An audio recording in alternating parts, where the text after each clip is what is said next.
श्रीलक्ष्मी श्रीमहालक्ष्मी क्षीरसागरकन्यका उत्तिष्ठ हरिसम्प्रीते भक्तानां भाग्यदायिनी। श्रीलक्ष्मी श्रीमहालक्ष्मी क्षीरसागरकन्यका उत्तिष्ठ हरिसम्प्रीते भक्तानां भाग्यदायिनी।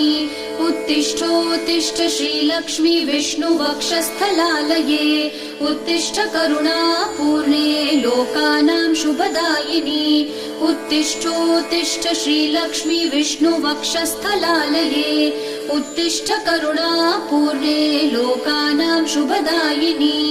श्रीपद्ममध्यवसिते वरपद्मनेत्रे श्रीपद्महस्तचिरपूजितपद्मपादे श्रीपद्मजातजननी शुभपद्मवक्त्रे श्रीलक्ष्मी भक्तवरदे तव सुप्रभातम्।